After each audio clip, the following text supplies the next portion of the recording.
Hello everyone, आप सभी लोगों का एक बार फिर से आपके अपने यूट्यूब चैनल मोहम्मद काशिफ इमरान में स्वागत है। दोस्तों, आज के इस वीडियो में हम लोग डिस्कस करने वाले हैं टोटल ऐसी 3 स्मॉल कैप स्टॉक्स हम आपके साथ में डिस्कस करेंगे। कितने स्टॉक डिस्कस करेंगे? तो 3 स्मॉल कैप स्टॉक यहाँ पर आपके साथ में डिटेल में डिस्कस करने वाले हैं, जिसमें से 2 कंपनी जो है वो साइज़ में बहुत ज़्यादा छोटी है। एक कंपनी आपको 1100 करोड़ की है और एक कंपनी आपको 1600 करोड़ की है। तो इस चीज़ को ध्यान रखिएगा। बाकी टॉपिक क्या है हमारा, तो आज का जो हमारा डिस्कशन है इसमें टॉपिक आप देख सकते हैं, best 3 small cap stocks delivered very impressive sales growth in recent quarter. यानी कि रीसेंट क्वार्टर में उन कंपनीज में, ये तीनों कंपनी में जो सेल्स ग्रोथ हमको देखने को मिला है ना, वो सबसे ज़बरदस्त देखने को मिला है। मिनिमम जो है ना इन तीनों कंपनी में आपको 200% का जो है सेल्स ग्रोथ आपको देखने को मिलेगा। और ये जो 200 का जो सेल्स ग्रोथ है ना, ये आपको क्वार्टर ऑन क्वार्टर में डेटा नहीं है। यहाँ पर जो डेटा है वो आपको इस क्वार्टर में, यानी कि क्वार्टर टू फाइनेंशियल ईयर 26 को अगर आप क्वार्टर टू फाइनेंशियल ईयर 25 से कंपेयर करेंगे तो आपको एक्चुअल पिक्चर जो है वो आपको समझ में आएगा। तब जो है ये सेल्स ग्रोथ आपको देखने को मिलेगा, क्योंकि क्वार्टर ऑन क्वार्टर बेसिस में कोई भी कंपनी इतना इंप्रेसिव डिलीवरी जो है वो आपको डिलीवर नहीं कर सकती, इतने अच्छे नंबर्स। तो ये प्रैक्टिकल चीज़ों को भी आपको समझना होगा। तो चलिए आगे बढ़ते हैं, और आगे बढ़ने से पहले नेक्स्ट टॉपिक में अगर आप पार्टिसिपेट करना चाहते हैं तो सिंपली आप कमेंट कर सकते हैं हमारा जो नेक्स्ट वीडियो है वो आप किसके ऊपर में होना चाहिए। तो एक टॉपिक है शेयर होल्डिंग पैटर्न को लेकर के, यानी कि ऐसी टोटल कंपनीज, जो ऐसी इंपॉर्टेंट कंपनी जहां पर शेयर होल्डिंग पैटर्न में प्रमोटर हो, या फिर आपको डीआईआई हो, या फिर आपको एफआईआई हो, अगर इन तीनों ने किसी भी कंपनी में बाइंग किया है, तीनों ने साथ में मिल करके बाइंग किया है, तो वो स्टॉक आपको काफ़ी इंपॉर्टेंट हो जाता है। तो अगर आप इस टॉपिक में इंटरेस्टेड हैं तो सिंपली आप कमेंट में जो है ना यहाँ पर हमको 1 लिख सकते हैं। और हमने पास्ट में जो प्रीवियस चैनल था हमारा, जो हमारा बंद हुआ है, उस पर हमने इस टॉपिक को लेकर के डिटेल में काफ़ी वीडियोज़ बनाए थे। तो अभी बिल्कुल हमारा नई जर्नी स्टार्ट हुई है, तो यहाँ पर भी हम जो इंपॉर्टेंट वीडियोज़ हैं, इंपॉर्टेंट टॉपिक है, उसको आगे कवर करने की कोशिश करेंगे। बाकी जो सेकंड टॉपिक है वो आपको कैपेक्स से रिलेटेड है, यानी कि अगर आप चाहते हैं कि आने वाले टाइम में हम small cap, macro cap, micro cap, mid cap, ऐसी कंपनी जो कि कैपेक्स प्लान कर रही है, उसके बारे में अगर आप इंटरेस्टेड हैं तो सिंपली आप कमेंट में 2 लिख सकते हैं। तो चलिए अब आगे बढ़ते हैं, पहली कंपनी की तरफ आते हैं। तो आज के हमारे वीडियो में जो पहली कंपनी है ना, कंपनी का नाम क्या है? तो कंपनी का नाम है one global service provider limited. One global service provider की अगर मैं बात करूं तो काफ़ी ज़्यादा छोटी कंपनी है, ओनली 1100 करोड़ का मार्केट कैप आपको देखने को मिलेगा। कंपनी कौन से सेक्टर की है? तो हेल्थ केयर सेक्टर की ये कंपनी है। हेल्थ केयर सेक्टर में इसका काम देखने को मिलता है। और सबसे इंपॉर्टेंट, पहले कंपनी के नंबर्स को समझते हैं, ठीक है? तो अगर आप लास्ट ईयर के क्वार्टर 2 में आएंगे तो कंपनी का रेवेन्यू जो है वो आपको 19 करोड़ देखने को मिलेगा। प्रीवियस क्वार्टर में कंपनी का रेवेन्यू जो है वो आपको बढ़ करके 88 करोड़ पर आ गया था। और अभी रिसेंट क्वार्टर में कंपनी का जो रेवेन्यू है ना, वो हमको 135 करोड़ देखने को मिला। यानी कि कंपनी के रेवेन्यू में जो है ज़बरदस्त ग्रोथ हमको देखने को मिल रहा है। और ईयर ऑन ईयर बेसिस में अगर आप देखेंगे जो एक्चुअल में आपको रेवेन्यू ग्रोथ है वो कितना देखने को मिलेगा, तो ये 1-2% का नहीं है, 100-200% नहीं, ये आपको 595%, यानी कि वेरी क्लोज टू 600% का जो सेल्स ग्रोथ है वो यहाँ पर आपको देखने को मिलेगा। तो काफ़ी इंप्रेसिव ग्रोथ है और इस कंपनी ने अच्छा डिलीवर करके दिखाया है। और सिर्फ ये एकलौती चीज़ नहीं है जो इस कंपनी में इंपॉर्टेंट है। इस कंपनी के जब हम शेयर होल्डिंग पैटर्न डिस्कस करेंगे तो और भी एक इंपॉर्टेंट पॉइंट है जिसको यहाँ पर हम बात करेंगे, क्योंकि इस कंपनी में प्रमोटर की तरफ से जो है ना काफ़ी मैसिव बाइंग हमको देखने को मिला है। तो इसको आगे डिस्कस करेंगे। बाकी कंपनी करती क्या है तो ये आपको पता होना चाहिए। तो ये जो वन ग्लोबल सर्विस प्रोवाइडर है ना, ये आपको health care and life science sector में वर्क करती है। कंपनी आपको क्या क्या प्रोवाइड करती है? तो मेडिकल टेस्ट हो गया, हेल्थ के जो स्क्रीनिंग सर्विसेज होती है, मेडिकल के जो प्रोडक्ट्स वगैरह होते हैं वो कंपनी ऑफर करती है। हेल्थ केयर के जो टेक्नोलॉजी सॉल्यूशंस होते हैं ना, ये कंपनी देती है। और हेल्थ केयर टेक्नोलॉजी में आपको अलग अलग चीज़ें आते हैं। किसी भी हॉस्पिटल को मैनेज करने के लिए जो सॉफ्टवेयर वगैरह चाहिए रहता है वो भी कंपनी आपको आईटी सर्विसेज वगैरह भी देती है। तो ये सारा बिजनेस आपको देखने को मिलेगा, जिसमें अगर आप लैब सर्विस देखेंगे, डायग्नोस्टिक एंड लैब सर्विस, तो इसमें आपको कंपनी जो है ना मेडिकल टेस्ट वगैरह ऑफर करती है, जिसमें आपको blood test, diabetes test, kidney, liver और अलग अलग टाइप के जो टेस्ट होते हैं वो यहाँ पर आप करा सकते हैं। साथ ही साथ में मास हेल्थ स्क्रीनिंग होता है। मास हेल्थ स्क्रीनिंग का मतलब है कि एक स्कूल में अगर आप गए, स्कूल में अगर मान लीजिए फॉर एग्जाम्पल 100 बच्चे हैं तो 100 के 100 बच्चे का एक साथ अगर आप ब्लड टेस्ट करते हैं तो इसको मास हेल्थ स्क्रीनिंग बोलते हैं। सेम वैसे ही आपको कॉर्पोरेट में गवर्नमेंट बॉडीज, जो गवर्नमेंट इंस्टीट्यूशन वगैरह होती है, वहाँ पर मास स्क्रीनिंग, मास हेल्थ चेकअप जो है कंपनी आपको ऑफर करती है। उसके अलावा मेडिकल प्रोडक्ट्स हो गया, जैसे कि जो कंज्यूमेबल आइटम होते हैं ना, जैसे मेडिकल डिवाइसेस हो गया, लैब इक्विपमेंट हो गया, टेस्ट किट हो गया, ये बार बार यूज होता है, तो इसको भी कंपनी आपको ऑफर करती है। और उसके अलावा जो आईटी सॉफ्टवेयर सर्विसेज है ना, जैसे कि किसी भी पेशेंट का रिकॉर्ड अगर मेंटेन करके रखना है तो उसके लिए सॉफ्टवेयर वगैरह रिक्वायरमेंट होता है। हॉस्पिटल के लिए अलग सॉफ्टवेयर चाहिए रहता है। डेटा को एनालिसिस करने के लिए आपको अलग टूल्स की रिक्वायरमेंट होती है, डिजिटल प्लेटफॉर्म वगैरह। तो ये सारी सर्विसेज जो है वो आपको आपको ग्लोबल सर्विस प्रोवाइडर ये आपको ऑफर करती है। कंपनी के कस्टमर कौन कौन रहते हैं तो ऑब्वियसली कंपनी के कस्टमर में हॉस्पिटल से एक बहुत बड़ा सेगमेंट है, क्लिनिक्स आपको देखने को मिलेगा, डायग्नोस्टिक सेंटर से लेकर के गवर्नमेंट हेल्थ डिपार्टमेंट वगैरह, ये यहाँ पर आपको कंपनी के कस्टमर में देखने को मिलता है। कंपनी आपको रेवेन्यू कहाँ से जनरेट करती है, तो ऑब्वियसली कंपनी का जो मेजर रेवेन्यू है वो टेस्ट चार्जेस से आता है। जितने भी टेस्ट होते हैं उसका एक फिक्स चार्ज रहता है, वो कंपनी यहाँ पर आपको लेती है। हेल्थ स्क्रीनिंग के प्रोजेक्ट फीस रहता है, मेडिकल जो प्रोडक्ट्स वगैरह जो रहता है, जो इक्विपमेंट जो कंपनी बेचती है, तो वहाँ से भी अच्छा खासा रेवेन्यू आता है। और जो टेक्नोलॉजी कंपनी ऑफर करती है ना, उसका सर्विस चार्ज वगैरह कंपनी आपको लेती है हॉस्पिटल से। तो ये सारी चीज़ें आप यहाँ पर समझ सकते हैं। बाकी कंपनी जिस तेज़ी के साथ में आपको ग्रो कर रही है तो कुछ चैलेंज भी है। सबसे बड़ा चैलेंज ये है कि कंपटीशन काफ़ी ज़्यादा ह्यूज इस सेक्टर में देखने को मिलता है। रिस्पॉन्सिबिलिटी काफ़ी है to maintain medical quality and accuracy को लॉन्ग रन में मेंटेन करके रखना एक बहुत बड़ा चैलेंज है। और क्योंकि ये कंपनी बहुत ज़्यादा छोटी है तो इस चीज़ को आपको मैनेज करके रखना ऑब्वियसली काफ़ी मुश्किल होने वाला है, तो इसको भी आपको ध्यान में रखना है। बाकी कंपनी के ईयर ऑन ईयर बेसिस में अगर आप रेवेन्यू पर आएंगे ना, तो रेवेन्यू बहुत इंप्रेसिव है, जो कि 18 करोड़ से बढ़कर के 63 करोड़ और 63 करोड़ से बढ़कर के 147 करोड़ का आपको यहाँ पर रेवेन्यू देखने को मिलेगा। यानी कि कंपनी का जो रेवेन्यू है ना, यहाँ पर तो सीधा सीधा आपको डबल सा ग्रोथ हमको देखने को मिला, मतलब 133% का रेवेन्यू ग्रोथ कंपनी ने दिखाया। यहाँ पर भी अगर आप देखेंगे तो कंपनी का रेवेन्यू ग्रोथ जबरदस्त है, 248% का रेवेन्यू ग्रोथ आपको देखने को मिलेगा। इससे पहले भी जाएंगे तो 200% का ग्रोथ कंपनी ने दिखाया है। तो कंसिस्टेंट बेसिस में कंपनी का जो रेवेन्यू है उसमें ग्रोथ हमको देखने को मिल रहा है, तो ये कोई ग्रोथ बहुत बड़ा चैलेंज नहीं है। वहीं अगर आप प्रॉफिट के ऊपर आएंगे तो कंपनी का प्रॉफिट बढ़ा है, जो कि 1 करोड़ से 7 करोड़ और 7 करोड़ से बढ़कर के 18 करोड़ आपको देखने को मिलेगा। तो प्रॉफिटेबिलिटी है, प्रॉफिट कंपनी का बढ़ा है। मार्जिन जो है वो आपको इंप्रूव हुआ है, कंपनी का 16% से मार्जिन जो है वो आपको बढ़कर के 19% पर पहुंच चुका है। तो इस पॉइंट को भी आपको ध्यान में रखना है। तो चलिए अब आगे बढ़ते हैं, कंपनी के फंडामेंटल की बात करते हैं। तो छोटी कंपनी है, जैसा मैंने बताया था, आरओई एंड आरओसी आपको स्ट्रॉन्ग देखने को मिलेगा। डेट वगैरह कंपनी के ऊपर में बिल्कुल भी नहीं है, पूरी तरह से डेट फ्री कंपनी है। रिजर्व कंपनी के पास में आपको 82 करोड़ का रिजर्व भी है कंपनी के पास में, तो ये एक अच्छा पॉइंट है। वहीं इस कंपनी के वैल्यूएशन की बात करूं तो पी के हिसाब से स्टॉक जो है वो आपको अंडर वैल्यू देखने को मिलेगा और पेग रेशियो के हिसाब से भी अंडर वैल्यू है, क्योंकि साइज में कंपनी बहुत ज़्यादा छोटी है। तो वैल्यूएशन यहां पर कोई बहुत ज़्यादा इंपॉर्टेंट रोल आपको नहीं प्ले करेगा। बाकी इस कंपनी के साथ जो सबसे अच्छी बात निकल के आ रही है ना कंपनी के रेवेन्यू के बाद, वो है इसका शेयर होल्डिंग पैटर्न। क्योंकि अगर आप शेयर होल्डिंग पैटर्न को ध्यान से देखेंगे तो प्रमोटर की जो होल्डिंग है ना, वो प्रीवियस क्वार्टर में ओनली 15% थी। अभी ये जो होल्डिंग है वो बढ़ करके 66.24% पर पहुंच चुका है। यानी कि प्रमोटर ने सिर्फ एक क्वार्टर में अपनी होल्डिंग को जो है ना यहां पर इंक्रीज किया है। कितने परसेंट से? 51% की होल्डिंग जो है वो प्रमोटर की बढ़ी है। तो ये एक बहुत स्ट्रॉन्ग पॉइंट है जिसको यहां पर आप कंसीडर कर सकते हैं। 5.44 पर आते हुए देखने को मिला है। अब सीधी सी बात है, जब प्रमोटर इतना ह्यूज बाइंग करेंगे तो यहां पर बेचा भी जाएगा और एफआईआई की तरफ से भी बेचा गया है। हालांकि एफआईआई की होल्डिंग पूरी जीरो नहीं हुई है, अभी भी एफआईआई के पास में काफी स्ट्रॉन्ग होल्डिंग देखने को मिलेगा। म्यूचुअल फंड यहां पर है नहीं, तो पब्लिक की होल्डिंग है, जो कि ऑब्वियसली प्रीवियस क्वार्टर में बहुत ज्यादा था, 70% के आसपास, और अभी ये घट करके ओनली 28% पर आ चुका है। तो ये पूरा शेयर होल्डिंग पैटर्न इस कंपनी का निकल के आ रहा है। अब चलिए सेकंड कंपनी की बात करते हैं। काफी इंपॉर्टेंट ये कंपनी है। कंपनी का नाम क्या है? तो कंपनी का नाम है Advait energy transition limited. Advait energy transition limited की अगर मैं बात करूं ना, तो ये 1600 करोड़ के मार्केट कैप वाली कंपनी है और एक समय पर कंपनी काफी अच्छा डिलीवर कर रही थी। और कंपनी का बिजनेस क्या है? तो ये कंपनी दो सेगमेंट में काम करती है। एक सेगमेंट आपको पावर ट्रांसमिशन का देखने को मिलता है, पावर ट्रांसमिशन से रिलेटेड अलग अलग प्रोडक्ट्स कंपनी बनाती है। और उसके अलावा एक रिन्यूएबल एनर्जी सेगमेंट है, जहां पर कंपनी BESS यानी कि बैटरी एनर्जी स्टोरेज सिस्टम से लेकर के सोलर से लेकर के ग्रीन हाइड्रोजन सेगमेंट में कंपनी आपको वर्क करती है। सबसे इंपॉर्टेंट है कंपनी के नंबर्स जो हमको यहाँ पर समझना है, जिसकी वजह से हम इस कंपनी को डिस्कशन में इंक्लूड किया है। वो अगर आप देखेंगे ना, तो 46 करोड़ से बढ़कर के प्रीवियस क्वार्टर में 118 करोड़ और अभी लेटेस्ट क्वार्टर में कंपनी का रेवेन्यू जो है वो आपको बढ़ करके 157 करोड़ पर पहुंच चुका है। यानी कि जो ईयर ऑन ईयर बेसिस में कंपनी का रेवेन्यू ग्रोथ है वो थोड़ा मोड़ा नहीं है, सीधा सीधा आपको 239% से रेवेन्यू ग्रोथ देखने को मिल रहा है। तो काफ़ी इंप्रेसिव ग्रोथ यहाँ पर कंपनी ने दिखाया है। और अगर मैं इस कंपनी की बात करूँ तो जैसे मैंने बोला था ना कि दो मेन बिजनेस सेगमेंट देखने को मिलेगा।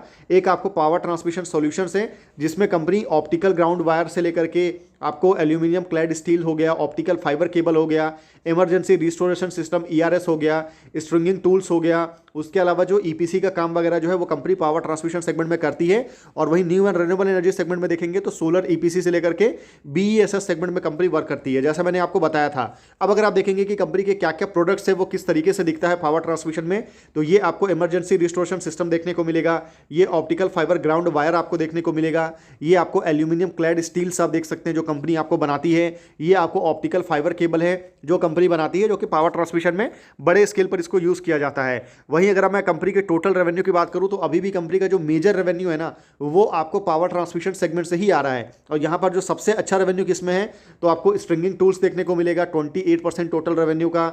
वहीं अगर आप देखेंगे ना तो ये आपका पावर डिस्कॉम प्रोजेक्ट से कंपनी 32% का रेवेन्यू जनरेट करती है। ऑप्टिकल ग्राउंड वायर जो केबल्स वगैरह होता है, लाइवलाइन प्रोजेक्ट जो कंपनी करती है उससे 22% का टोटल रेवेन्यू आपको देखने को मिलेगा। तो ये ओवरऑल पूरा पावर ट्रांसमिशन सेगमेंट से टोटल रेवेन्यू यहाँ पर कंपनी ने जनरेट किया है। और अगर मैं बीईएसएस सेगमेंट की बात करूँ तो बीईएसएस से रिलेटेड भी कंपनी को पास्ट में बड़े बड़े ऑर्डर्स यहाँ पर मिला है। अगर आप देखेंगे ना तो Advait has receive its first project BESS project from GUVNL यानी कि गुजरात ऊर्जा विकास निगम लिमिटेड की तरफ से कंपनी को 50 मेगावाट का जो एक बहुत बड़ा प्रोजेक्ट भी कंपनी को मिला है। और कंपनी के मैनेजमेंट का टारगेट है कि आने वाले 5 साल में company 1 gigawatt of BESS project जो है आपको टारगेट लेकर के चल रही है। तो बड़ा टारगेट है जिसको कंपनी आने वाले टाइम में अचीव करेगी। बाकी अडवेट ग्रुप के बारे में अगर आप देखेंगे तो यहाँ पर आपको काफ़ी सारा इन्फॉर्मेशन जो है आपको कंपनी से रिलेटेड जानने को मिलेगा, जैसे कि कंपनी कब बनी थी, कंपनी का लास्ट ईयर रेवेन्यू कितना था, एबिटा मार्जिन कितना था, आरओई आरओसी क्या देखने को मिला कंपनी को। सबसे अच्छी बात है कि यहाँ पर अगर देखेंगे ना एसएमई चैंपियन अवार्ड कंपनी को यहाँ पर मिला है। मतलब जितनी भी एसएमई कंपनी है उसमें से कंपनी ने सबसे अच्छा परफॉर्मेंस दिखाया है, इसकी वजह से कंपनी को बड़े बड़े अवार्ड्स वगैरह भी मिला हुआ है। वहीं अगर आप अडवेट के ऑर्डर बुक के ऊपर अगर आप आएंगे तो कंपनी का जो ऑर्डर बुक है वो पहली बार आपको 1000 करोड़ क्रॉस होते हुए देखने को मिल रहा है। और कंपनी के पास में करंटली 1070 करोड़ के ऑर्डर आपको देखने को मिलेगा। और कंपनी का जो ऑर्डर बुक में जो ग्रोथ आया है ना वो अगर आप देखेंगे, ये अगर आपका लास्ट ईयर फाइनेंशियल ईयर 25 के क्लोजिंग में कंपनी के पास में 500 करोड़ का ऑर्डर बुक था, तो ये ऑर्डर जो है वो 92% के CAGR से ग्रो किया था। अभी अगर आप देखेंगे तो ईयर ऑन ईयर बेसिस में कंपनी का जो टोटल ऑर्डर बुक है वो 177% से ग्रो किया है। तो काफ़ी मैसिव ऑर्डर ग्रोथ है कंपनी के पास में। और टोटल ऑर्डर का जो मेजर पोर्शन है ना 76% वो आपको पावर ट्रांसमिशन सेगमेंट से आ रहा है। 24% का जो ऑर्डर है कंपनी के पास में वो न्यू रिन्यूएबल एनर्जी सेगमेंट से आ रहा है। तो ये भी आपको जानना बहुत जरूरी है। तो ऑर्डर बुक कंपनी का काफी इंप्रेसिव है। आने वाले काफी साल के लिए कंपनी के पास में स्ट्रॉन्ग रेवेन्यू विजिबिलिटी आपको देखने को मिलेगा। बाकी कंपनी ने रिसेंट हाफ में कुछ अच्छे प्रोजेक्ट्स वगैरह भी किया है जो यहाँ पर आप देख सकते हैं। बाकी कंपनी अपने मैन्युफैक्चरिंग फैसिलिटी को एक्सपांड कर रही है और आने वाले Q3 फाइनेंशियल ईयर 27 तक कंपनी फुल स्केल एक्सपांशन हमको देखने को मिलेगा।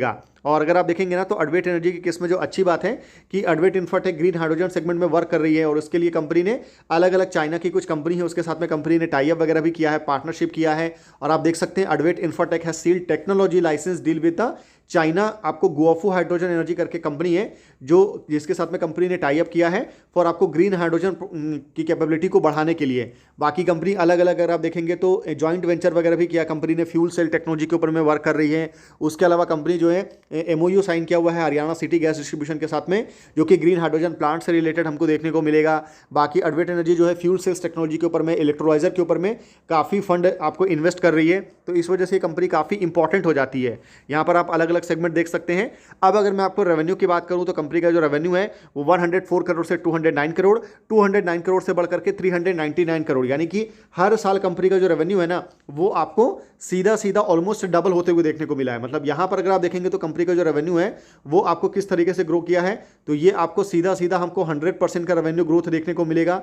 और यहां पर कंपनी का जो ग्रोथ है वो ऑलमोस्ट 100% है। एग्जैक्टली में अगर आप देखेंगे तो 91% का रेवेन्यू ग्रोथ जो है वो यहां पर कंपनी ने दिखाया है। बाकी अगर मैं नेट प्रॉफिट की बात करूं तो कंपनी का नेट प्रॉफिट 8 करोड़ से बढ़कर के 22 करोड़ और 22 करोड़ से बढ़कर के 32 करोड़ आपको देखने को मिलेगा। हालांकि मार्जिन जो है वो घटा है, 17 से घट करके 13% पर कंपनी का मार्जिन आया है। वहीं अगर मैं फंडामेंटल की बात करूं तो मार्केट कैप 1687 करोड़ जैसा मैंने बताया था।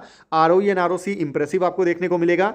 डेट कंपनी के ऊपर में है 62 करोड़ का डेट है, इस वजह से डेट टू इक्विटी 0.27 है, कोई बहुत ज़्यादा डेट नहीं है, तो कंट्रोल में डेट है। वैल्यूएशन पर अगर आप आएंगे तो पी के हिसाब से स्टॉक आपको ओवर वैल्यू है और पेग रेशियो के हिसाब से स्टॉक आपको अंडर वैल्यू देखने को मिलेगा, तो इसको आप ध्यान में रख सकते हैं। बाकी शेयर होल्डिंग पैटर्न कंपनी के लिए प्रमोटर की जो होल्डिंग है वो ऑलमोस्ट अनचेंज्ड है, बहुत ज़्यादा चेंज यहाँ पर नहीं हुआ है, थोड़ा सा मामूली डायल्यूशन आया है। वहीं अगर मैं एफआईआई की बात करूँ तो एफआईआई की होल्डिंग बिल्कुल जीरो है। म्यूचुअल फंड की जो होल्डिंग है वो आपको यहाँ पर डाइल्यूट हुआ है और सीधी सी बात है पब्लिक की होल्डिंग आपको बढ़ी है 31.84 से बढ़ करके ये 32.63 पर आया है। तो ये दो कंपनी हो गई। अब चलिए तीसरी कंपनी की बात करते हैं जो कि काफ़ी इंपॉर्टेंट कंपनी है। कंपनी का नाम है डेटा पैटर्न्स इंडिया लिमिटेड। देखिए डेटा पैटर्न्स ये जो कंपनी है ना काफ़ी इंपॉर्टेंट इंडस्ट्री से बिलोंग करती है, डिफेंस इंडस्ट्री। कंपनी का जो वर्क है ना वो आपको डिफेंस इलेक्ट्रॉनिक्स में हमको कंपनी वर्क करते हुए देखने को मिलती है। वहीं इस कंपनी के नंबर्स के ऊपर अगर आप आएंगे तो Q2 फाइनेंशियल ईयर 25 में कंपनी ने 91 करोड़ का रेवेन्यू जनरेट किया था। प्रीवियस क्वार्टर में कंपनी का रेवेन्यू बढ़ करके 99 करोड़ हुआ।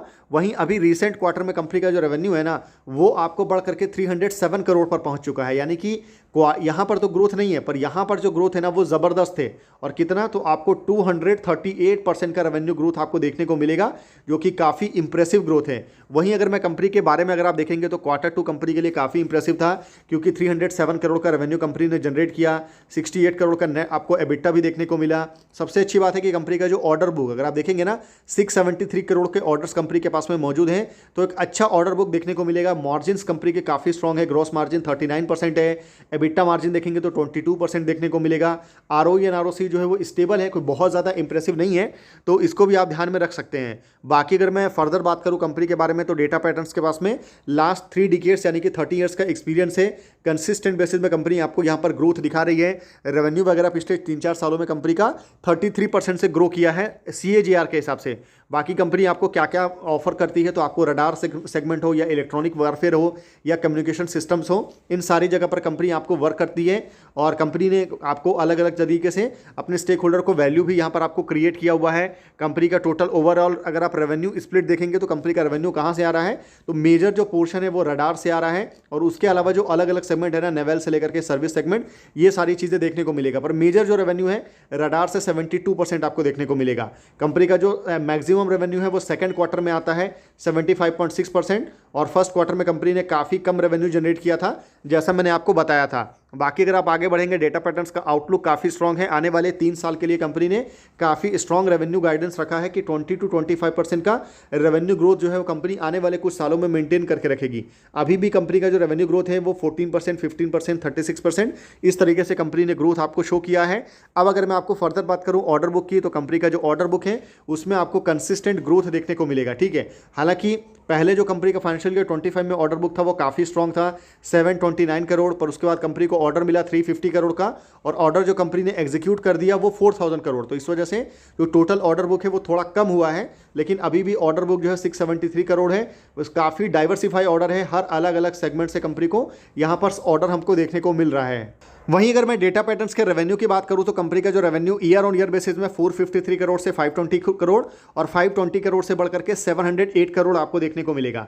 तो ईयर ऑन ईयर में यहां पर तो कंपनी का रेवेन्यू ग्रोथ उतना इंप्रेसिव नहीं है, 14-15% का रेवेन्यू ग्रोथ है, पर अभी रिसेंट ईयर में कंपनी ने कंपैरेटिवली अच्छा ग्रोथ दिखाया है 36% का।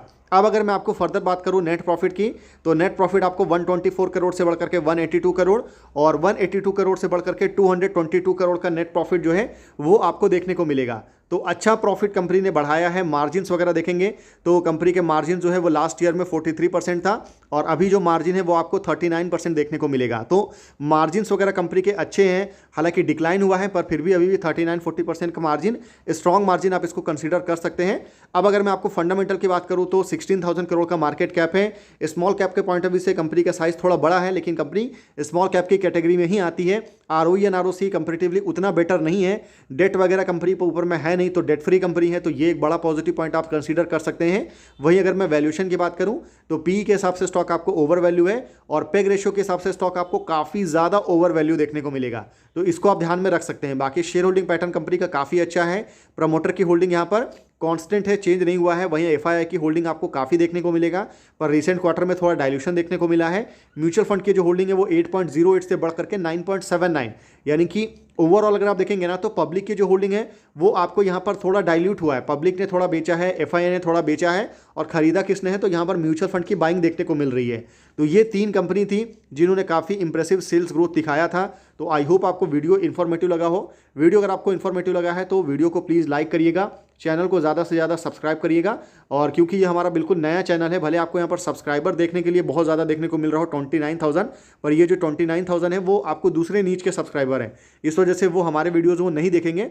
तो आप ज़रूर इसको वीडियो को पूरा एंड तक देखिए, वीडियो को लाइक करिए, चैनल को सब्सक्राइब करिए। बाकी वीडियो को अगर आपने एंड तक देखा है तो उसके लिए बहुत बहुत थैंक यू। तो फिर मिलते हैं आपसे अगले वीडियो में, तब तक के लिए गुड बाय।